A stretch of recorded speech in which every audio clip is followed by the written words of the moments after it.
তোমরা যদি আশিকে রাসূল হও তাহলে রাসূলুল্লাহ সাল্লাল্লাহু আলাইহি ওয়াসাল্লাম সোমবারে তার জন্মের আনন্দে রোজা রেখেছে, তোমরা রোজা রেখে প্রমাণ করো তোমরা আশিকে রাসূল। আশিকে রাসূল জেল কাটে, তোমরা কথা বলো না। তোমরা আশিকে রাসূল, আশিকে রাসূল নির্যাতিত হয়, তাদের জন্য কথা বলো না। তোমরা আশিকে রাসূল, রাসূলের বিরুদ্ধে নাস্তিকরা প্রপাগান্ডা চালায়, রাসূলের সম্মান নিয়ে কথা বলে, রাসূলের স্ত্রী আম্মা জান আয়েশার ইজ্জত নিয়ে কথা বলে। তোমরা কথা বলো না। তোমরা আশিকে রাসূল আর আমরা কি? তোমরা আশিকে রাসূল, আমরা ওয়াহাবি।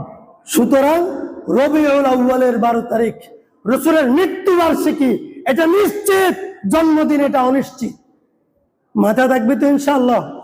আজকের দিন আমাদের আনন্দের নয়, আজকের দিন নিশ্চিতভাবে বেদনার। আমাদের ধারাবাহিক আলোচনা ইমানের উপর চলছিল।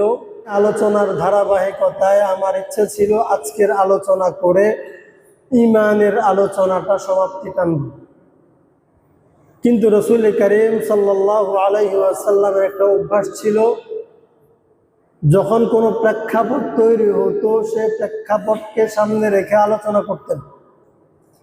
আর জুমআর বিশেষ উদ্দেশ্য এটা, যেহেতু আজকে বিশেষ একটা মুহূর্ত, তো আজকে আমরা আমাদের ধারাবাহিক আলোচনাকে স্থগিত রেখে বিশেষ মুহূর্তের, বিশেষ দিনের যে আলোচনাটা জানা আমাদের জন্য জরুরি, সে বিষয়ে আমরা কিছু আলোকপাত করব। ওয়া মা তাওফীক ইল্লা বিল্লাহ। আজকে রবিউল আউয়ালের 12 তারিখ। কয় তারিখ? কেউ বলতে পারবেন এই তারিখে আমরা কি করি? আমাদের কাছে এই তারিখের গুরুত্ব কেন? রাসূলের জন্ম, তাই না? রাসূলের জন্ম। হ্যাঁ, এই তারিখে পৃথিবীতে এমন একটা ঘটনা ঘটেছে যেমন বেদনাদায়ক, বেদনা বিধুর ঘটনা 632 সালের আগে কখনো ঘটেনি এবং 632-এর পরে কখনো ঘটবে না। এই তারিখ আমাদের জন্য স্মরণীয়, বেদনার। আল্লাহ তাআলা নিজের পরিচয় দেওয়ার জন্য যে শব্দটা প্রয়োগ করেছেন রব্বুল আলামিন, ঠিক একই শব্দে যার পরিচয় তিনি দিয়েছেন রহমাতুল লিল আলামিন বলে, ওয়া মা আরসালনাকা ইল্লা রাহমাতাল লিল আলামিন। তিনি বলেছেন আমি তো রব্বুল আলামিন, মুহাম্মদ রহমাতাল লিল আলামিন। আমি পৃথিবীর বিশ্ব জগতের স্রষ্টা, লালন কর্তা, পালন কর্তা, রব, আর মুহাম্মদ বিশ্ব জগতের জন্য রহমত এবং দয়া। সুবহানাল্লাহ। যার জন্য নিজের সিফতটা যার সাথে আল্লাহ লাগিয়েছেন, সেই মহামানব রহমাতুল লিল আলামিন দুনিয়া থেকে বিদায় নিয়েছেন রবিউল আউয়ালের 12 তারিখ। তাহলে এই তারিখ আমাদের কাছে গুরুত্বপূর্ণ নয় কি? আপনারা প্রশ্ন করবেন, আমরা সব সময় শুনি রবিউল আউয়াল হইলেই ঈদে মিলাদুন নবী, সাইয়্যিদুল আইয়াদ, সকল ঈদের সেরা ঈদ, সকল আনন্দের সেরা আনন্দ, সকল বিনোদনের সেরা বিনোদন। ঈদ মানে আনন্দ, সকল খুশির সেরা খুশি। আমরা এটা জেনেছি ঈদে মিলাদুন নবী। 12 তারিখ আসলেই আমরা জানি রাসূলের জন্মদিন এসেছে। আল্লাহ তাআলা কোরআনের মধ্যে বলেছেন রাসূলের জন্মদিন আসলে কুল বিফাদলিল্লাহি ওয়া বিরাহমাতিহি, আমি তোমাদেরকে ফজল এবং রহমত দিয়েছি, ফাবিযালিকা ফালইফরাহু। আল্লাহ বলেছেন তোমরা আমার এই দয়া এবং অনুগ্রহের কারণে আনন্দিত হও, খুশি হও, প্রফুল্ল হও, উৎফুল্ল হও। আল্লাহ বলেছেন কেন? আল্লাহ আমাদেরকে দয়া করেছেন, অনুগ্রহ করেছেন। আল্লাহর দয়া এবং অনুগ্রহের জন্য আনন্দিত হতে আল্লাহ আমাদেরকে বলেছেন। আল্লাহর পক্ষ থেকে আমাদের উপর সবচেয়ে বড় দয়া, দুইটা দয়া যদি বলি, একটা হচ্ছে ইসলাম আর একটা কোরআন।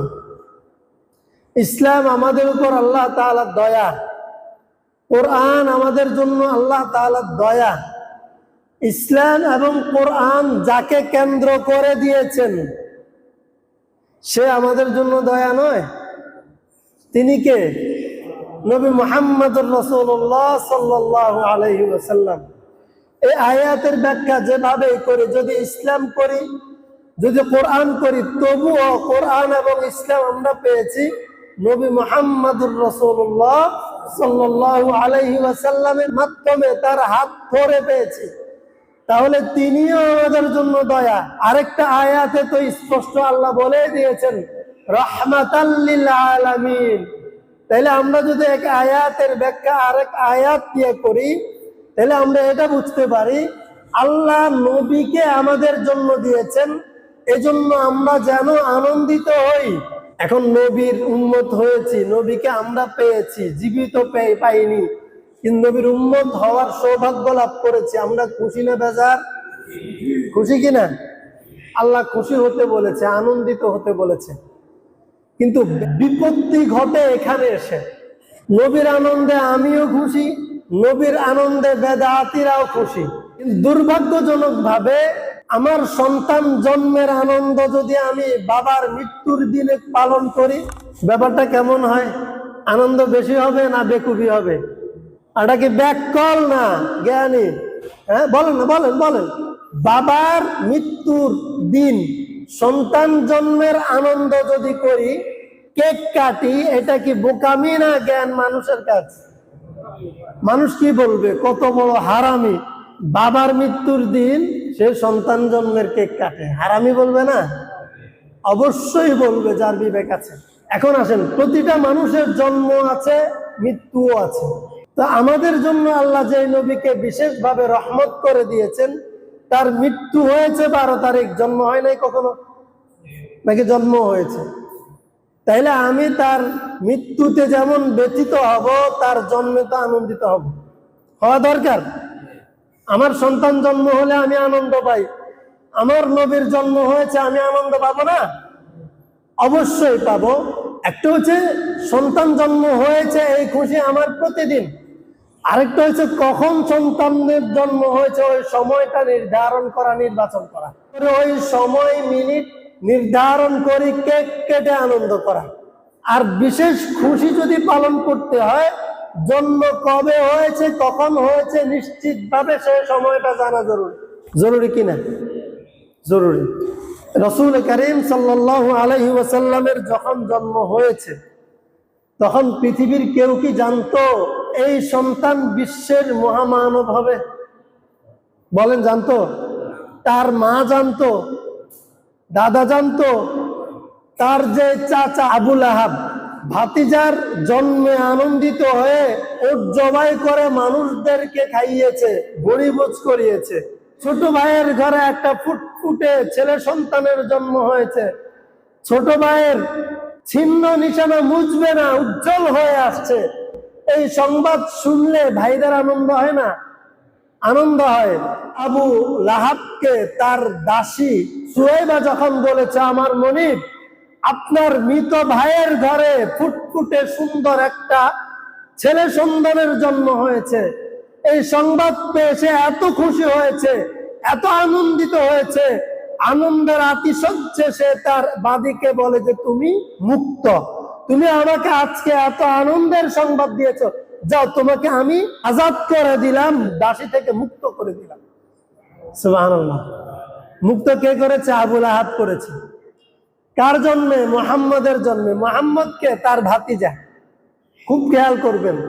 তাহলে মুহাম্মদের জন্মে আনন্দিত হয়ে দাসীকে মুক্ত করেছে, এবং কিতাবে লেখে সে জাহান্নামে যাবে, কিন্তু সে যে মুহাম্মদের আনন্দে দাসীকে মুক্ত করেছে, তার শাহাদাত আঙ্গুলের ইশারায়, এই ইশারায় মুক্ত করার কারণে তার এই আঙ্গুল থেকে আল্লাহ তাআলা তাকে বিশেষ বিশেষ সময় মুহূর্তে জাহান্নামের মধ্যেও একটু স্বস্তির দিবেন, আনন্দ দিবেন, একটু মুখে দিবে, টানবে, তার জন্য একটা তৃপ্তির ব্যবস্থা হবে। ভাতিজার সাথে যে তার দ্বন্দ্ব হবে সেটা তো সে জানে না। ভাতিজার মৃত্যুতে যে তার অনুসারীদের আনন্দ হবে সে তো জানে না।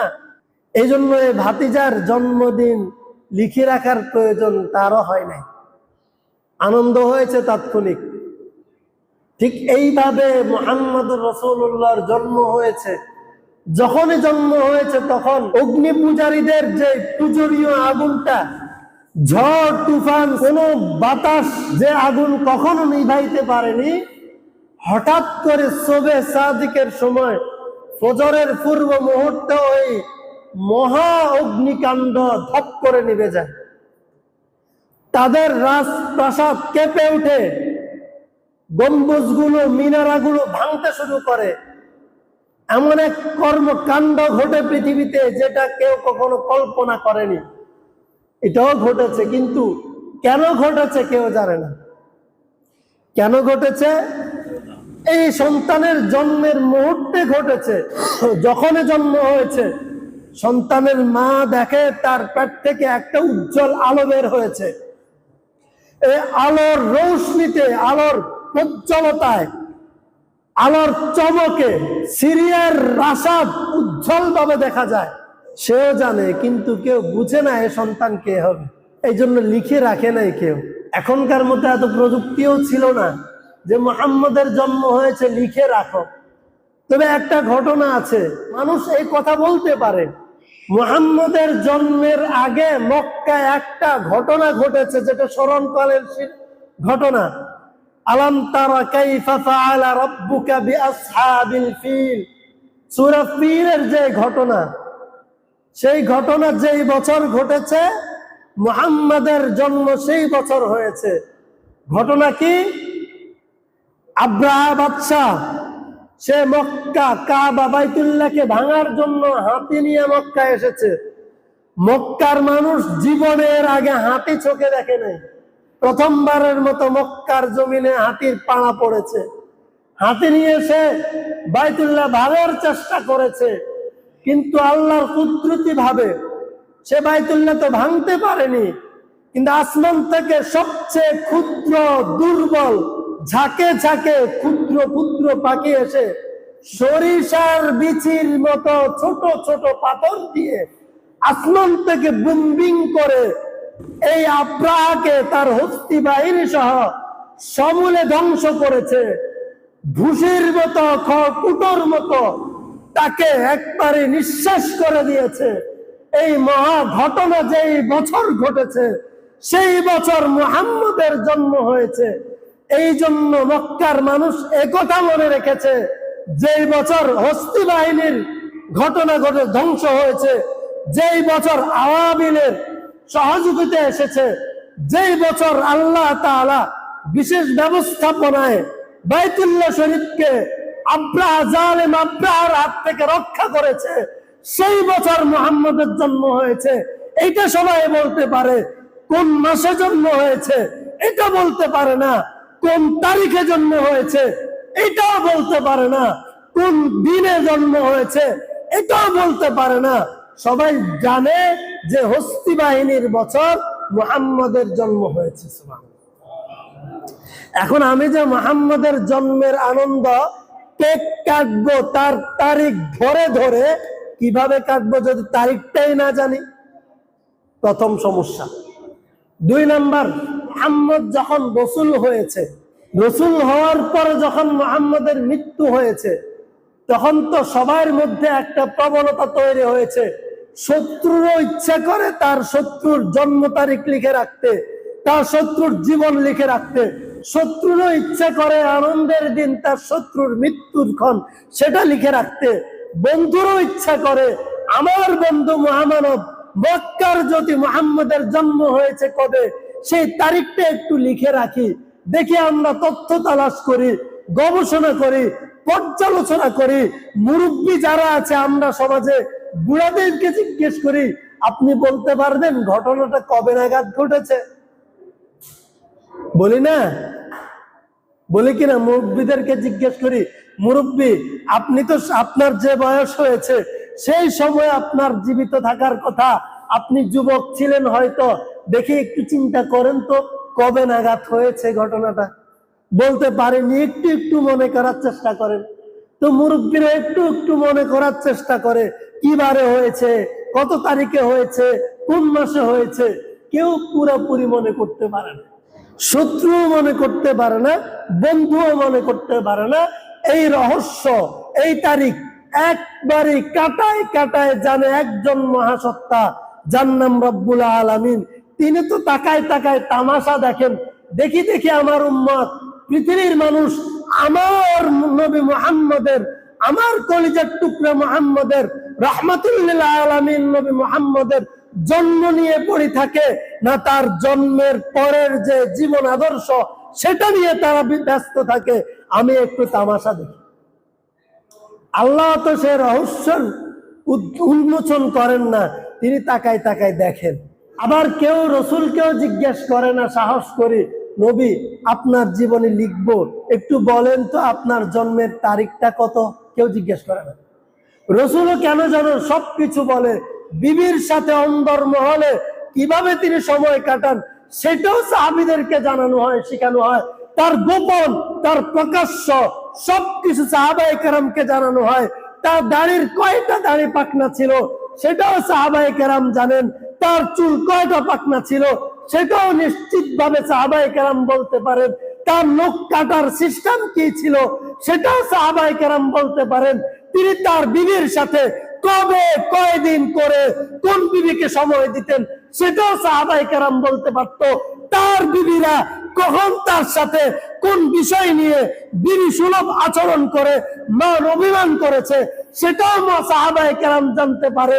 কিন্তু শুধু এই কথা জানতে পারে না, তাদের প্রাণের টুকরা নবী মুহাম্মদ কোন তারিখে কোন দিন জন্মগ্রহণ করেছে এবং জিজ্ঞাসা করার সাহস হয় না, প্রয়োজনও মনে করে না। এটা একটা রহস্যই থেকে যাচ্ছে। কিন্তু যখন সবাই লিখতে যায়, এখন সবাই নিজেদের মতো হিসাব করে, যে যার মতন হিসাব করে নবী মুহাম্মদের জন্ম তারিখ ইহুদি ঐতিহাসিকরাও লিপিবদ্ধ করে, খ্রিস্টান ঐতিহাসিকরাও লিখিত করে, শিয়া ঐতিহাসিকরাও লিখে, আহলুস সুন্নাহ ওয়াল জামায়াতের মুমিন মুসলমান ঐতিহাসিক যারা তারাও লিপিবদ্ধ করে। লিখতে লিখতে লিখতে লিখতে এখন কেউ বলে রসুলের জন্মের মাস হইল রবিউল আউয়াল মাস, কেউ কেউ বলে রসুলের জন্মের মাস হইল রজব মাস, কেউ কেউ বলে রসুলের জন্মের মাস হইল রমজান মাস। মাস কয়টা হইল? মাস কয়টা হইল? মাস নির্ধারণ করলে না দিন নির্ধারণ হবে? কিরে ভাই, মাস নির্ধারণ, বছর তো নির্ধারণ হইল। কোন বছর? হস্তির বছর। বছর সবাই বলতে পারে, তাই না? কয়েকদিন আগে না আমাদের বন্যা গেছে। এখন যদি সবাইকে জিজ্ঞেস করি, আচ্ছা 2025-এর বন্যা কোন মাস থেকে গেছে, হয়তো মাস বলতে পারবেন। কোন তারিখ থেকে মহা বৃষ্টি শুরু হয়েছে, কোন তারিখে, কোন তারিখে ঘুম থেকে উঠে দেখলেন আপনার ঘরের সামনে পানি, কয়জনে বলতে পারবেন? মাত্র কয়দিনে না হয়েছে? 1 বছর তো হয় না, 2 মাস আগের কথা না, 1.5 মাস 2 মাস আগের কথা। যে কয় তারিখে ঘুম থেকে উঠে দেখলেন আপনার ঘরের সামনে পানি, বলেন তো কি কয়জন বলতে পারবে? লাদ্রি কোথায় না হুজুর, ঘুমুত্তর উঠে চোখ কষালি কষালি দেখলাম যে কিরে ঘরের সামনে আনি চলে আসে, এই তো বন্যার জোয়ার, বন্যার জন্য কোচ লই জাল লই নামে গেছি মাছ ধরবে বেলায়, আর খবর আছে। কিন্তু কোন বছর? 2024। কোন বছর? 2025। বলতে পারবে তো স্বাভাবিকভাবে। বছর মাস বলা সহজ, তারিখ বলা সহজ নয় যদি লিখে না রাখে। আর লিখার সময় যখন ঘটছে তখন না লিখলে আবার পরে লিখতে গেল, সোমবার মনে আছে কিন্তু সময় তো, তারিখ তো মনে নাই। অনেক সময় বার মনে থাকে, তারিখ, এগুলো হয়তো স্বাভাবিক তো। আচ্ছা, এখন সবাই লিখে, কেউ বলে রজব, কেউ বলে রবিউল আউয়াল, কেউ বলে রমজান। আচ্ছা, মাসটাই নির্বাচন করতে পারলাম না, বছর নির্বাচন হইল হস্তির বছর। আচ্ছা যাক, এখন মাসে আজকাল বাজি গেছে। এখন আচ্ছা বলো তো কয় তারিখে হইতে পারে? আচ্ছা মাস থাক, কয় তারিখে হইতে পারে? অন্তত বছরে একবার ওই তারিখটা আমরা স্মরণ করি না। তারিখ রবিউল আউয়ালের 2 তারিখ। আচ্ছা, রবিউল আউয়াল একটা মাস আসছে, রবিউল আউয়াল মাস, রজব, রবিউল আউয়াল আর রমজান। এখন রবিউল আউয়াল মাসের বিষয় প্রসিদ্ধ, সবাই বলতে চায় রবিউল আউয়াল হইতে পারে। আচ্ছা, কত তারিখ হইতে পারে? বলে 2 তারিখ। আচ্ছা না, এটাও নিশ্চিত না। আচ্ছা যাক, 8 তারিখে, 8 তারিখে, এটাও নিশ্চিত না। 9 তারিখ, বলে না, এটাও নিশ্চিত না। আবার কেউ বলে না 10 তারিখ, কয় না এটাও নিশ্চিত না, সন্দেহ লাগে। কয় না 12 তারিখ, বলে না এটাও নিশ্চিত না। এখন রবিউল আউয়ালের 12 তারিখও বলে নিশ্চিত না, 10 তারিখও বলে নিশ্চিত না, 9 তারিখও বলে নিশ্চিত না, 2 তারিখও বলে নিশ্চিত না, 20 তারিখও বলে নিশ্চিত না। মানে তারিখ নির্ধারণ করতে পারতেছে না। এখন আচ্ছা তারিখ বাইরে হলো 8 তারিখ, 12 তারিখ, 10 তারিখ, 9 তারিখ, 2 তারিখ। আচ্ছা কোনটা হওয়ার সম্ভাবনা বেশি একটা হিসাব করেন। এখন মুহাদ্দিসিনে কেরাম বিশুদ্ধ মত, একটা হচ্ছে প্রসিদ্ধ, আরেকটা হচ্ছে বিশুদ্ধ। কি? একটা প্রসিদ্ধ, আরেকটা বিশুদ্ধ। রবিউল আউয়ালের 12 তারিখ প্রসিদ্ধ, রবিউল আউয়ালের 8 তারিখ বিশুদ্ধ জন্মের বিষয়। তাইলে 2টা পাইলাম, মোটামুটি 2টার কাছাকাছি গেলাম গবেষণা করে। 2টা তারিখ মোটামুটি আমরা কাছাকাছি গেলাম। একটা হয়েছে যে 12 তারিখ, একটা 8 তারিখ। এখন সবাই বলে যে 8 তারিখ হওয়ার ব্যাপারে সম্ভাবনা সবচেয়ে বেশি, আর 12 তারিখ হওয়ার ব্যাপারে সম্ভাবনা কম। সম্ভাবনা কম একটা প্রসিদ্ধ, মুখে মুখে চলে আসে। যাক, জন্মের তারিখ ঠিক করতে পারলাম? পারি নাই। এখন সাহাবায়ে কেরামকে জিজ্ঞেস করলাম, আপনাদের যুগে রসুলের জন্ম ছিল, রসুলের জীবন ছিল, আপনারা কি করছেন, কিভাবে সময়গুলা কাটাইছেন? তো সাহাবায়ে কেরাম বলে ঠিক আছে, আমরা নবীকে জিজ্ঞেস করি। তো নবীর কাছে যাইয়া দেখলো যে নবীজি সাল্লাল্লাহু আলাইহি ওয়াসাল্লাম সপ্তাহের সোমবার, কি বার? সপ্তাহের সোমবারে রোজা রাখে। সপ্তাহের সোমবারে, প্রতি সপ্তাহে, কি বছরে 1 সপ্তাহ নাকি প্রতি সপ্তাহ? প্রতি সপ্তাহের সোমবারে নবী রোজা রাখে। এখন সাহাবায়ে কেরাম বলেন, ইয়া রাসূলুল্লাহ সাল্লাল্লাহু আলাইহি ওয়াসাল্লাম, আপনি দেখি সোমবারে রোজা রাখেন, ঘটনা কি? নবী বলে ঘটনা 3টা। কয়টা? 3 কারণে আমি খুশি, আমার এই খুশির জন্য আমি রোজা রাখি। 1 নাম্বার খুশি, আমার যেদিন জন্ম হয়েছে ওই দিনটা ছিল সপ্তাহের সোমবার। এটা কে বলছে? ঐতিহাসিকরা না নবী বলছে? নবী বললে আর সন্দেহ থাকে? থাকে না। আমার যেদিন জন্ম হয়েছে ওই দিনটা হচ্ছে সপ্তাহের সোমবার। 2 নাম্বার কারণ, আমাকে আল্লাহ যেদিন নবুয়ত দিয়েছেন, নমিনেশন ঘোষণা হয় না, যেদিন নমিনেশন ঘোষণা হয় যে তুমি অমুক আসনের এমপি প্রার্থী, যাও ঘোষণা দিলাম, ওই দিন খুশির, এমপি সাহেবের খুশির দিন। এখন কাজ করো, যেন এমপি হইতে পারো। তো যেই দিন নবুয়ত ঘোষণা হয়েছে, নবুয়ত প্রাপ্ত হয়েছেন, সেই দিন সোমবার। তারিখ বলেন নাই, মাস বলেন নাই, কি বলছেন? বার, বার, বার, সোমবার। খেয়াল করেন, যেই দিন সাপ্তাহিক আমল আল্লাহর কাছে পৌঁছে সেই দিন সোমবার। সুবহানাল্লাহ। 3টা আমার, 3টা দিন, 2টা খুশির, আরেকটা খুশিরও আবার চিন্তার, এমন একটা খুশি যে আজকে আমার পরীক্ষার রেজাল্ট দিব। রোজা টোজা রাইখা 2 রাকাত নফল নামাজ পড়িয়া স্কুলে যাইয়া, মাদ্রাসায় যাইয়া রেজাল্ট কার্ডটা খুলে বিসমিল্লাহ পড়ি, দুরূদ শরীফ পড়ি, আল্লাহ যেন রেজাল্ট কার্ডটা ভালো আসে, রেজাল্ট নাকি খুশির দিন, আবার চিন্তারও দিন। এই দিনটা যেন আমার ভালো হয়, যেন আমার ভালো আমলের কারণে আমার নতিজা ভালো হয়, আমল ভালো হয়, আমরা সেই কাজটা করি।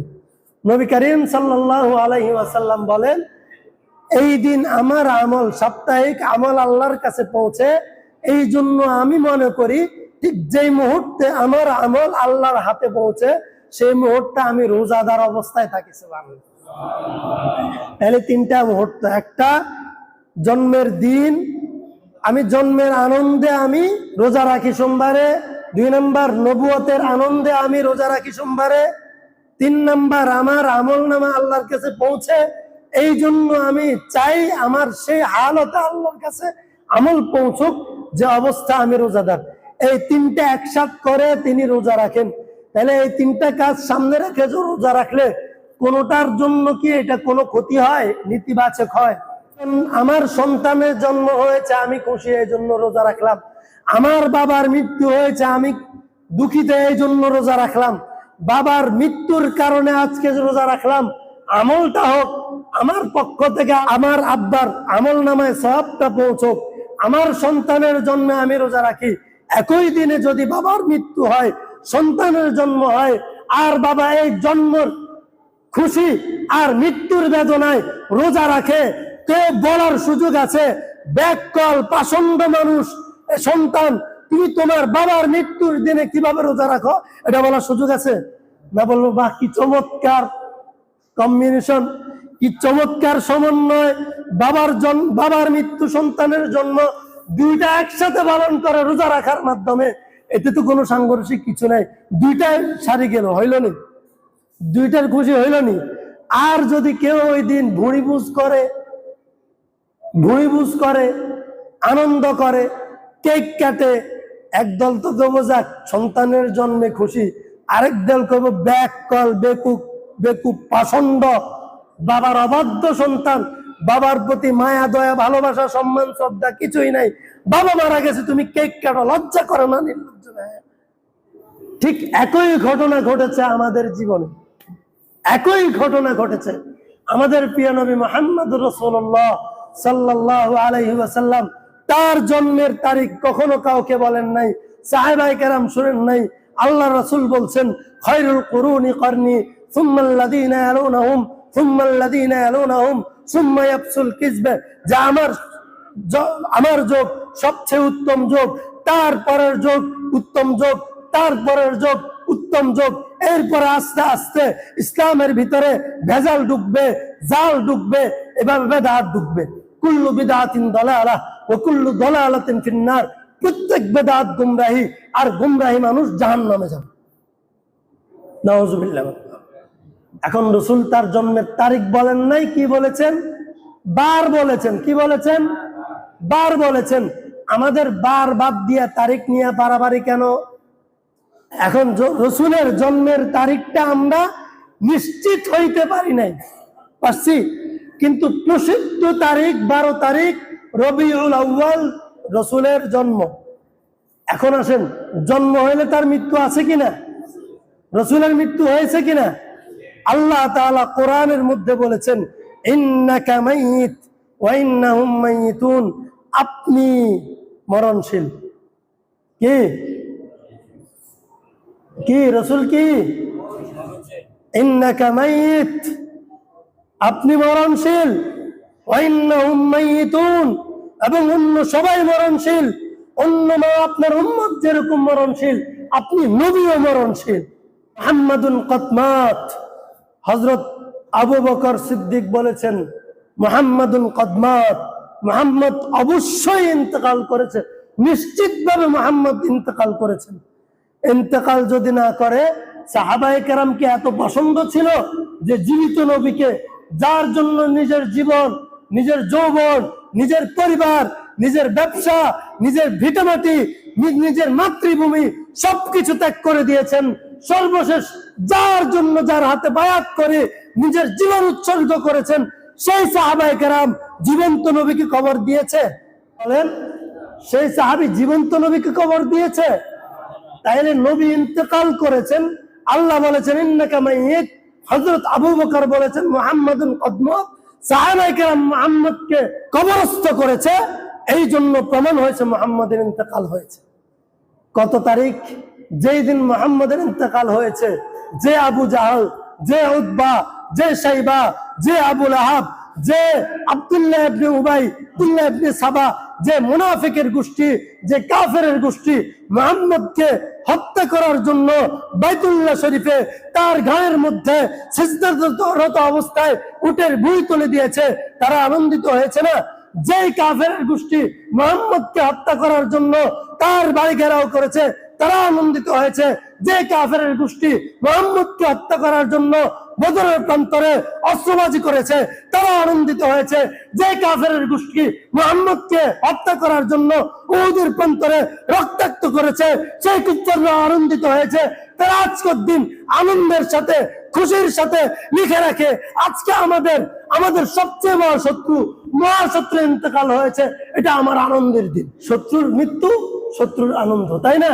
আবু বকর সিদ্দিক, ওমর ইবনুল খাত্তাব, ওসমান ইবনে আফফান, আলী ইবনে আবি তালেব, এভাবে সকল সাহাবায়ে কেরাম তাদের জন্য দুঃখের আনন্দের, যেই সাহাবী যেখানে ছিল যখন শুনেছে মুহাম্মাদুন কদ মাত, সেইখানে ঘুরে পড়ে গেছে, সেইখানে তারা সেন্সলেস হয়ে গেছে, তারা সেখানে অজ্ঞান হয়ে যায়। তাহলে সাহাবায়ে কেরামের জন্য তো এই দিন বেদনার দিন, তালাও রেখে রাখছে, স্মরণ রাখছে। আমাদের নবী মুহাম্মদ আমাদের জীবন থেকে বিদায় নিয়েছে কবে, তাদের কাছেও এই দিনটা স্মরণীয়, শত্রুর কাছেও স্মরণীয়। সবাই এই দিনটা স্মরণ রাখতে গিয়ে এই দিন সবাই এক বাক্যে, কাফের যারা তারাও বলে রবিউল আউয়ালের 12 তারিখ মুহাম্মদুর রাসূলুল্লাহ ইন্তেকাল হয়েছে, যারা মুমিন তারাও বলে রবিউল আউয়ালের 12 তারিখে মুহাম্মদুর রাসূলুল্লাহর ইন্তেকাল হয়েছে। মুহাম্মদের ইন্তেকালের তারিখ রবিউল আউয়ালের 12 তারিখ, কারো কোনো দ্বিমত নেই। এই জন্য শত্রুরা আনন্দ করে, তুমি কোন আশিক রাসূল, রবিউল আউয়ালের 12 তারিখ, যেই দিন রাসূলের আদর্শে আদর্শবান ব্যক্তিরা সাহাবায়ে কেরাম কান্নারত ছিলেন, তারা হুঁশ জ্ঞান হারায় ফেলছেন, তোমরা আশিক রাসূল দাবি করে ভুল মিস করো, তুমি মিষ্টি বিতরণ করো, তোমরা সেই দিন বিরিয়ানি বিতরণ করো, আনন্দ মিছিল করো। ভণ্ডামি তোমাদেরকে কে শিখাইছে ভণ্ডামি? তোমরা যদি আশিক রাসূল হও, তাহলে রাসূলুল্লাহ সাল্লাল্লাহু আলাইহি ওয়াসাল্লাম সোমবারে তার জন্মের আনন্দে রোজা রেখেছে, তোমরা রোজা রেখে প্রমাণ করো তোমরা আশিক রাসূল, প্রমাণ করো। আশিক রাসূল জেল কাটে, তোমরা কথা বলো না, তোমরা আশিক রাসূল। আশিক রাসূল নির্যাতিত হয়, তাদের জন্য কথা বলো না, তোমরা আশিক রাসূল।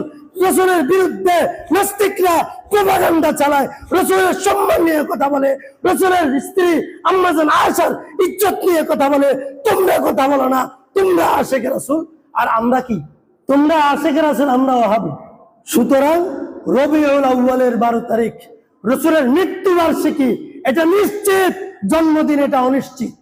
মাথায় থাকবে তো ইনশাআল্লাহ? মাথায় থাকবে তো ইনশাআল্লাহ? সুতরাং আজকের দিন আমাদের আনন্দের নয়, আজকের দিন নিশ্চিত ভাবে বেদনার। ইনশাআল্লাহ আগামী জুমা আমরা আলোচনা করব তাহলে রসুলের এই আদর্শ আমরা কিভাবে জন্ম মৃত্যু সামনে রেখে আমরা রসুলকে কোন দিক থেকে কোন অ্যাঙ্গেলে ফলো করব, কিভাবে তার জন্মের আনন্দ পালন করব, কিভাবে তার মৃত্যুর বেদনা আমরা ধারণ করব। ইনশাআল্লাহ আগামী সপ্তাহে বিষয় আলোচনা করব। ওমা তৌফিক ইল্লা বিল্লাহ। আল্লাহ তাআলা আমাদের প্রত্যেককে কবুল করুন, আমাদের আশিক রাসূল হিসেবে কবুল করুন, আমিন। ওয়া আখির দাওয়ানা আলহামদুলিল্লাহি রাব্বিল আলামিন।